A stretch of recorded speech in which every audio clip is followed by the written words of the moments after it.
그러면 이 기회, 교육 기회를 그 상위 1%의 교육 기회를 어떻게 보편화시키죠? 자, 그럼 우리한테는 이걸 보편화시킬 수 있는 수단이 생기는 시대에 살고 있는 거예요.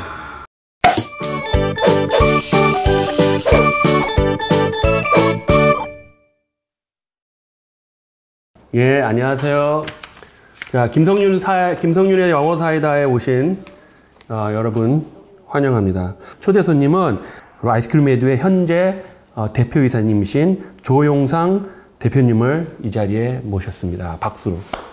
네. 안녕하십니까?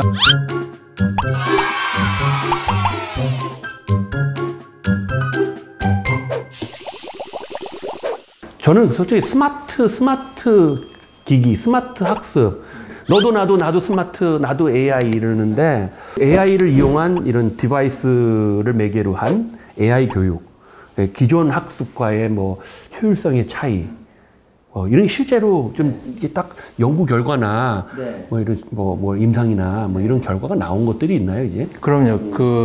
입증하지 못하는 것은 사실 고객들이 공감할 수 없고 또 체감되는 결과가 뭐 우리가 학습 성과라 그러는 러닝 아웃컴이라는 것이 보여지고 증명이 돼야 계속 고객들이 만족하는 거고 또 계속 새로운 고객들이 유입되고 또 이제 그 서비스가 성장을 하는 거겠죠. 아까 러닝 아웃컴이라고 하는 이게 그 말 자체도 좀 어머니들 익숙하지 않으실 수도 있어요. 러닝 아웃컴이라는 게 학습 효과라는 이 결과물이라는 걸 얘기하는 거예요. 그러니까 교육 서비스를 한다고 하면 뭔가 학습자가, 그러니까 학생이 주도적으로 뭔가 배우고 익히는 거잖아요. 그러면 의도한 것을 가르치거나 의도한 것을 배웠을 텐데 뭔가 인풋이 들어갔으니까 이렇게 나오는 뭔가가 있을 거잖아요.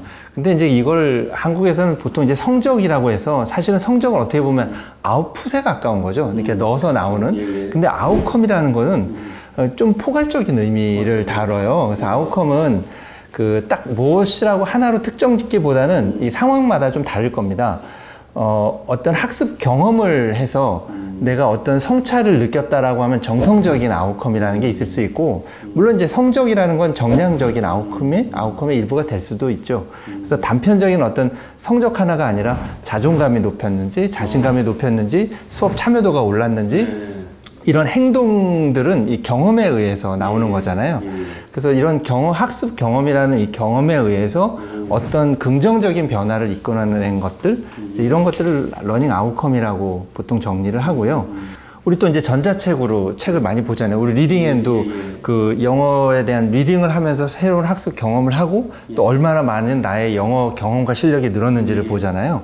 그럼 책이라고 하면 책 읽는 것을 좋아하게 됐어요.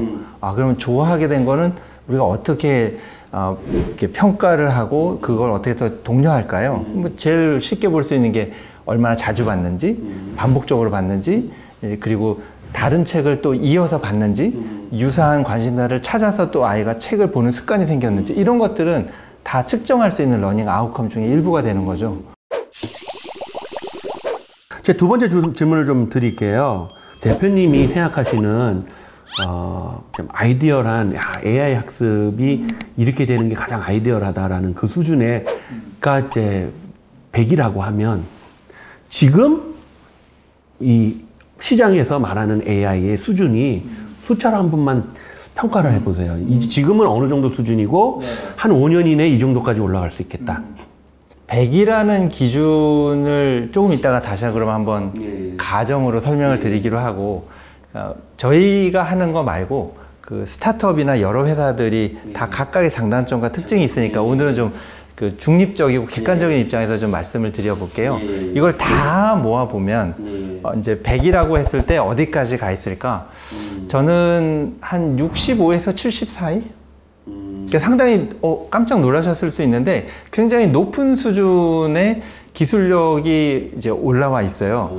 그런데 정말 중요한 건 우리가 산을 올라갈 때 결국은 정상에 도달하는 게 가장 중요하잖아요. 가장 힘든 구간이 어디입니까? 턱 밑이죠. 그죠? 지금 거기 있는 거예요. 그래서 가장 힘든 구간에 도전을 해야 되는데 이 남은 구간의 도전은 기술력으로 가는 곳이 아니에요. 남은 구간은 데이터하고 고객을 바라보고 가는 거거든요. 그러니까 우리가 페르소나라고 하잖아요. AI의 어떤 특성과 개성을 입혀서 고객이 충분히 기대하는 가치에 도달해야 되는데 이 지금 남은 영역은 이제 기술의 영역이 아니라고 봅니다. 여기는 데이터와 고객의 경험이 영향을 미치는 곳이에요. 그래서 굉장히 도전적인 분야라고 생각하고요. 매일매일 하여튼 치열하게 연구를 하고 있습니다. 저희뿐만 아니라. 저는 아직은 50%도 못 미칩니다. 이렇게 대답하실 줄 알았는데, 이런 데이터와 고객의 경험과 이런 걸 분석해서 그걸 또 다시 또 기술에 적용하는. 그렇죠? 데이터라는 것이 우리가 지금까지 알고 봤던 데이터가 아닌 거예요. 우리가 그동안 보지 못했던 데이터, 새로운 형식의 데이터를 계속 만들어서 인공지능한테 이제 학습을 시켜야 되기 때문에 그래서 데이터가 굉장히 도전적인 분야고 이 데이터를 설계하고 모으는데 굉장히 긴 기간이 이제 요구가 됩니다.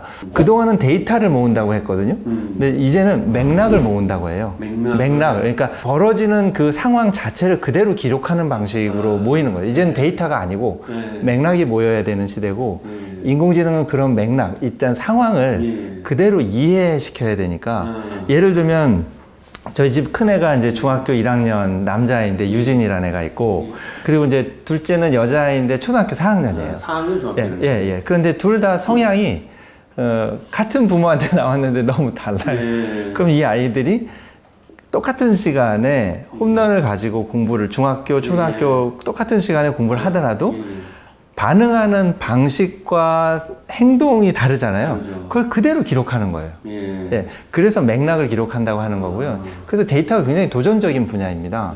그리고 이제 그러면 각각의 다른 아이가 필요가 있을 거잖아요. 자기가 느끼는 필요. 결국 고객을 위해서 존재하는 거니까. 그럼 이 아이들이 굉장히 중요한 고객인데 각각의 아이가 한 명을 위한 단 한 명의 고객을 위해서 고객의 경험을 발견하고 좋은 경험을 선물해야 되잖아요. 그렇죠.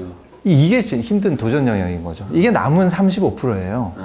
네. 그래서 예전에는 예를 들어 저희 때는 초등학교 때만 60명, 70명일 때였는데 그 선생님이 그 60명 서로 다르고 수능사도 다 다르고 관심사도 다르고 성향도 다른 아이들을 어떻게 보면 획일적인 교육을 하게 됐는데 이제 이 AI 시대가 와서 AI 개개인의 맥락을 빨리 파악하고 그에 맞는 맞춤형 그런 어떤 교육을 제공할 수 있다라는 이게 현실화되는 거네요. 그렇죠. 지금 이게 영어 사이다니까 우리 그 문제를 one size fits all이라고 불렀습니다. 그렇죠. 하나의 교실에서 모든 사람들한테 하나의 규격화된 커리큘럼과 컨텐츠를 전달하는 거죠. 지식을 전달한 거잖아요. AI 교육과 뭐 학습 분석이라고 하는 이제 교육 쪽에서의 이 분석 기술은 출발 전제가 one size does not fit all이에요.